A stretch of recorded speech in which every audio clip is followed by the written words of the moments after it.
Assalamualaikum warahmatullahi wabarakatuh. Jumpa lagi dengan Ibu di channel Lucy Andriani. Pada video kali ini kita akan membahas tentang tata nama senyawa kimia.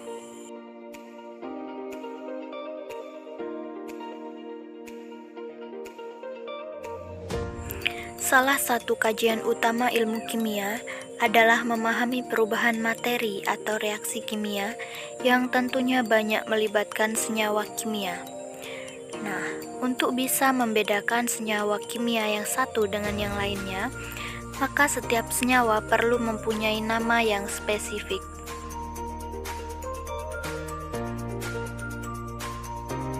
Kemudian, seperti halnya penamaan unsur, pada mulanya penamaan senyawa didasarkan pada berbagai hal, seperti nama tempat, nama orang yang menemukan, atau sifat tertentu dari senyawa yang bersangkutan.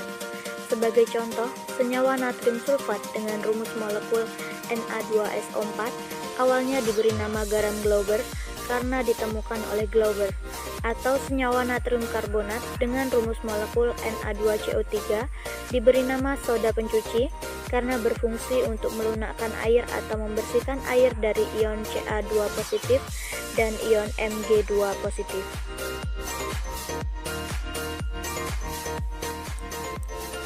Saat ini jutaan senyawa telah dikenal dan setiap tahunnya ditemukan ribuan senyawa baru, sehingga mustahil bagi kita untuk menghafalkan senyawa berdasarkan nama orang atau nama tempat. Untuk itu, diperlukan cara atau sistem untuk penamaan senyawa. Penamaan senyawa ini diatur oleh Persatuan Internasional Kimia Murni dan Terapan atau IUPAC berdasarkan hasil kesepakatan para ilmuwan sedunia, di mana dalam sistem penamaan yang digunakan sekarang, nama senyawa didasarkan pada rumus kimianya. Nah, secara umum penamaan senyawa dapat kita kelompokkan menjadi penamaan senyawa ion, penamaan senyawa kovalen biner, dan penamaan senyawa kovalen terner.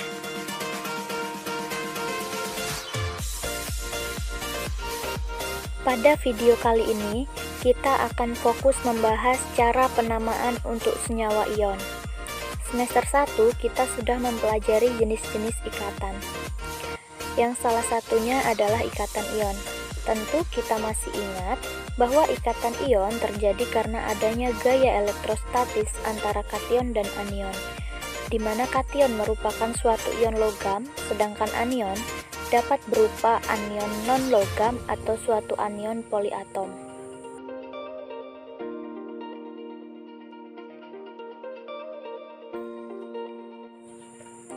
Sebelum kita membahas tata nama senyawa ion dan bagaimana cara menuliskan nomor molekul pada senyawa ion, dalam penulisan rumus molekul senyawa ion, unsur logam dituliskan terlebih dahulu dan diikuti dengan unsur non-logamnya. Contohnya, senyawa ion yang terbentuk dari ion Na+ dan Cl-. Rumus senyawanya adalah NaCl, bukan ClNa. Hal ini disebabkan karena Na merupakan unsur logam, sedangkan Cl merupakan unsur non-logam, sehingga Na harus dituliskan terlebih dahulu.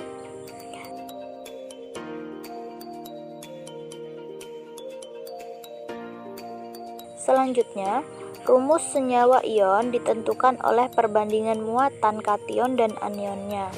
Nah, yang harus diingat bahwa total muatan positifnya harus sama dengan total muatan negatifnya.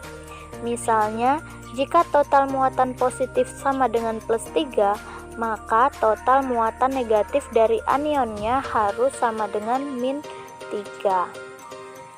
Contohnya, pembentukan senyawa ion dari Na+ dan SO4 2-.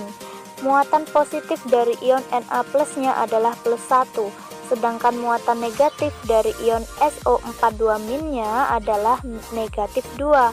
Nah, supaya jumlah muatan positif dan negatifnya sama, maka ion Na+ yang terlibat harus berjumlah 2, sehingga rumus molekul senyawa yang terbentuk adalah Na2SO4, bukan NaSO4.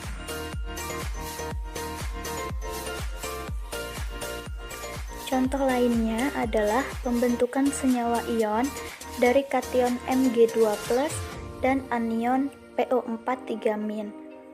Nah, di sini terlihat ya bahwa jumlah muatan positif dan negatifnya belum sama, di mana total muatan positifnya adalah positif 2 dan total muatan negatifnya adalah negatif 3. Nah, supaya muatan positif dan negatifnya sama, maka Mg2+ yang terlibat harus berjumlah 3, dan ion PO4 3- yang terlibat harus berjumlah 2, sehingga total muatan positif dan negatifnya sama, yaitu positif 6 dan negatif 6. Maka rumus molekul senyawanya adalah Mg3PO4 2 kali.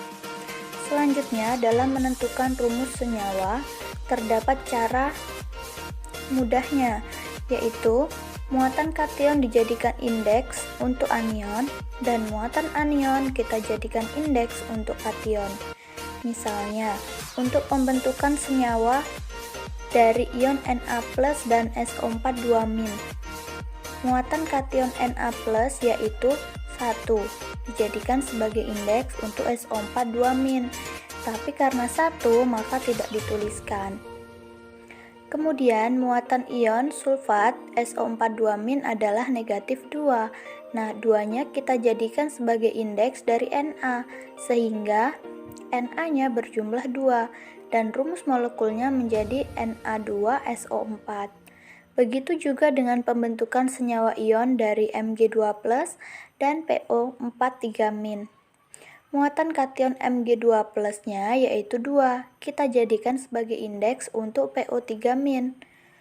Dan muatan anion PO4 3- yaitu 3, kita jadikan sebagai indeks untuk Mg, sehingga rumus senyawanya adalah Mg3 dalam kurung PO4 2.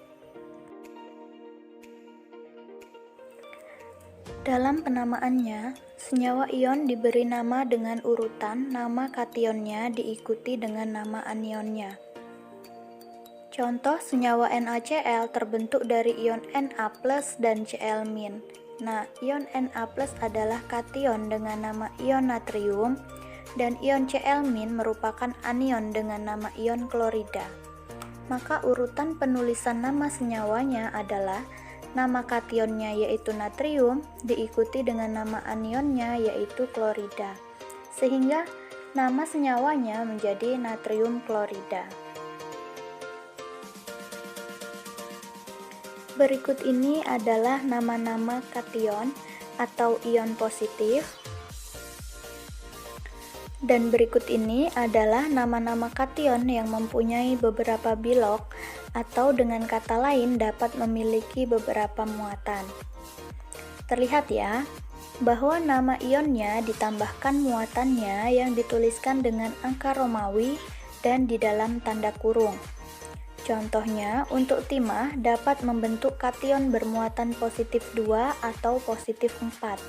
Jika bermuatan positif 2, maka diberi nama ion timah dalam kurung 2 Romawi, dan jika bermuatan positif 4, maka diberi nama timah dalam kurung 4 Romawi.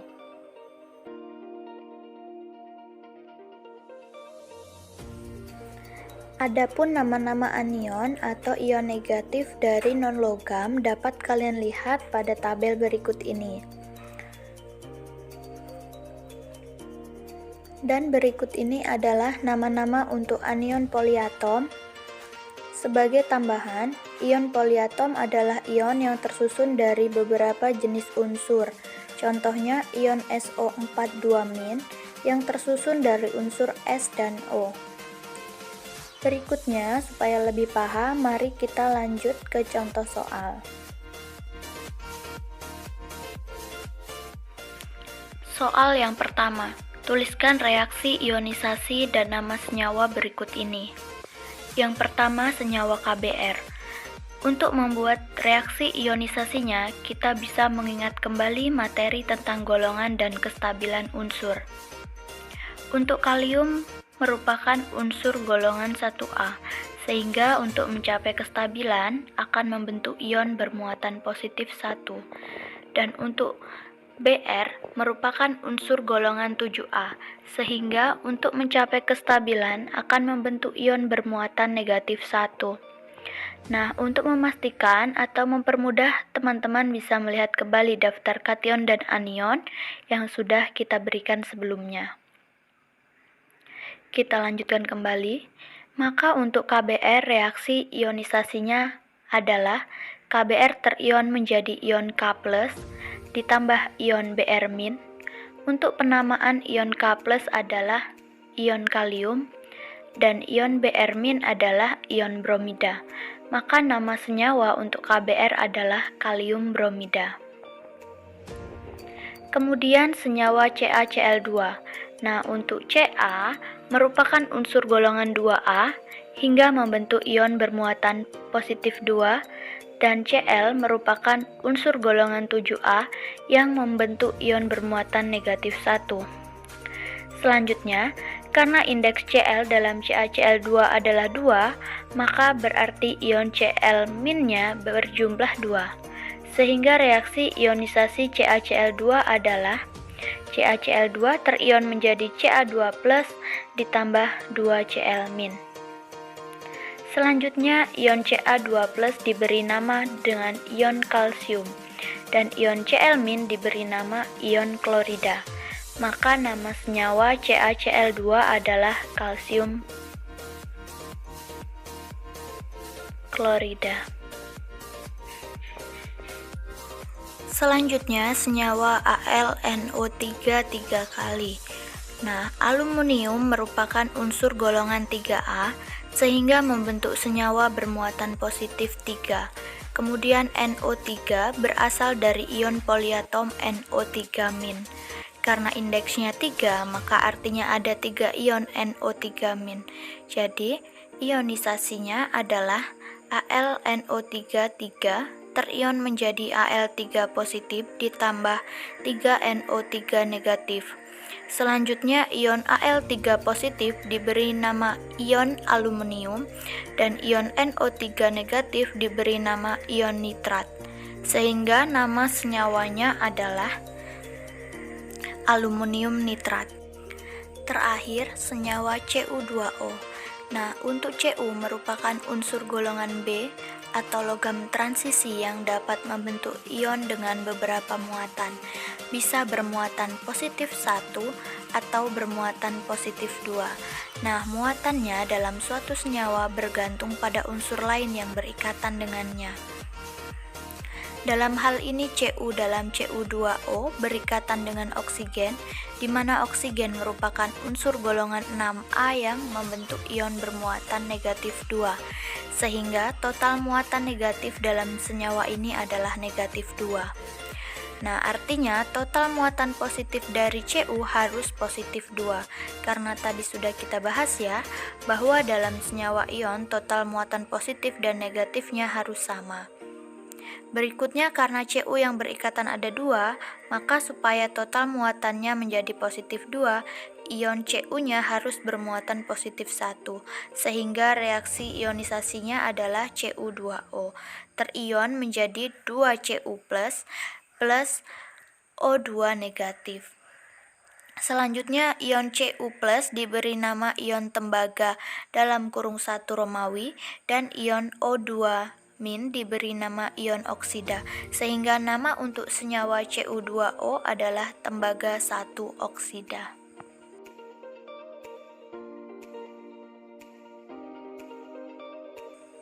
Soal berikutnya, tuliskan rumus kimia senyawa yang mempunyai nama berikut. Pertama, kalium nitrit. Nah, untuk soal-soal seperti ini, teman-teman bisa melihat kembali tabel nama-nama ion positif dan ion negatif yang sudah ditampilkan sebelumnya. Dan perlu diingat bahwa nama senyawa dituliskan dengan urutan nama kationnya diikuti dengan nama anionnya. Maka untuk kalium nitrit, kationnya adalah ion kalium yaitu K positif, dan anionnya adalah ion nitrit yaitu NO2 negatif. Selanjutnya kita cek muatan positif dan negatifnya. Untuk muatan positif adalah positif 1, dan untuk muatan negatifnya adalah negatif 1. Nah, karena sudah sama, maka masing-masing ion cukup berjumlah 1. Sehingga rumus molekul untuk kalium nitrit adalah KNO2. Berikutnya, natrium oksida. Dari namanya kita bisa mengetahui bahwa kationnya adalah ion natrium yaitu Na positif dan anionnya adalah ion oksida yaitu O2 negatif. Nah, jika kita perhatikan total muatan positif dan negatifnya belum sama, di mana total muatan positifnya adalah positif 1 dan total negatifnya adalah negatif 2. Maka supaya sama sesuai dengan trik yang sudah diberikan di awal, muatan kation Na+ yaitu plus 1 kita jadikan sebagai indeks untuk oksigen. Tapi karena plus 1 maka tidak perlu ditulis. Kemudian muatan oksigen adalah minus 2. Nah, angka 2-nya kita jadikan indeks untuk Na, sehingga Na-nya menjadi berjumlah 2. Dan rumus molekulnya menjadi Na2O. Demikianlah pembahasan kita tentang tata nama senyawa ion. Untuk tata nama senyawa kovalen biner dan senyawa terner akan kita bahas pada video berikutnya. Wassalamualaikum warahmatullahi wabarakatuh. Tetap semangat, jangan lupa tetap patuhi protokol kesehatan.